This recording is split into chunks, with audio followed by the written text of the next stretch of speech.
Donald Trump spoke about the reaction from the Democrats to his State of the Union, and as usual, he was silly. And it got to a point where I really didn't even want to look too much during the speech over to that side, because honestly, it was bad energy. No, it was bad energy. You're up there, you've got half the room going totally crazy, wild. They loved everything. They want to do something great for our country. And you have the other side, even on positive news, really positive news like that, they were like death and un-American. Un-American. Somebody said treasonous. I mean, yeah, I guess why not? Can we call that treason? Why not? I mean, they certainly didn't seem to love our country very much. But you look at that, and it's really very, very sad. Quote, they didn't seem to love our country very much. That's what he said, talking about the Democrats. Don, you just ran a campaign on a slogan of Make America Great Again. Embedded in that argument is, it ain't great right now. And you just said the Democrats, quote, don't love our country very much.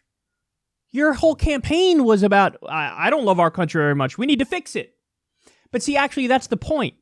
The point is, I never objected to Trump's campaign slogan. Why? It's actually a good campaign slogan. I mean, you could argue over the specifics because he's not saying make America great. He's saying make America great again, which then begs the question, when exactly were we great? But the general sentiment of, hey, let's improve shit.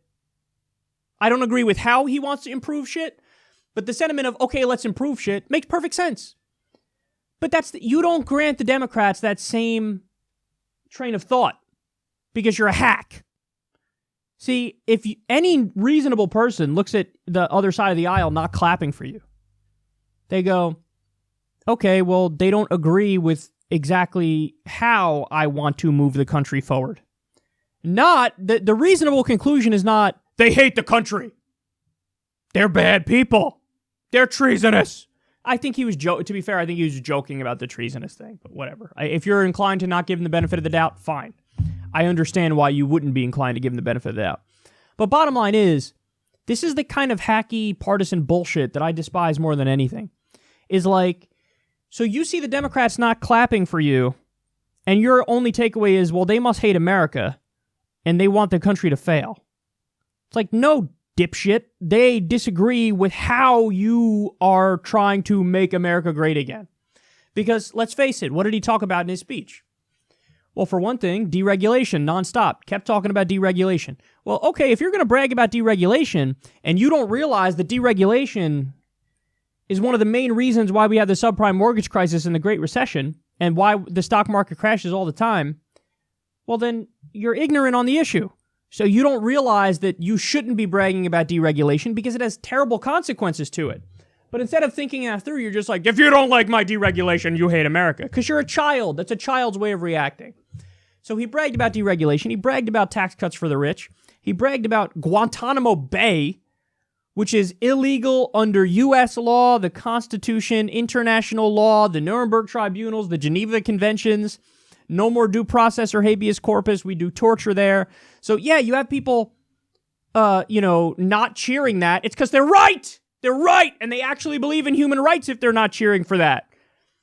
Like the fact that he thinks like it's such a duh, like, well, duh, you should obviously cheer for something like Guantanamo Bay. Go fuck yourself, man. Even shit like he would argue is this is not debatable. Like you have to cheer the fact that the market's doing well. Well, actually, no, you don't, because as we've proven to you guys repeatedly, the market is not a reflection of how your average Joe is doing. The market is a reflection of how the rich and corporations are doing. So no, you don't have to cheer if the market's doing well. That has no effect on, Dave or Susan or Craig in Wyoming or Texas or Louisiana. It's got no reflection on how they're doing whatsoever. And he spoke about endless war as another one. Acting like if you're not in favor of endless war, you're unpatriotic. Well, no. If anything, I would argue maybe the opposite. If you are for endless war, you're not patriotic. Because that sows the seeds of of death for the United States in the future.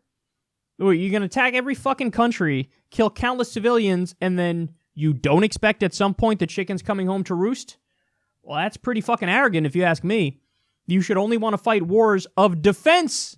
But no, he brags about endless war. Come on, man. Come on. He's just a silly person. He's just a silly person. He's vapid. He's empty, vacuous. And he's a giant floating ego. Everything, it's just his narcissism is what moves him forward, which is why he comes across as totally disingenuous and totally unmoored, because he is those things.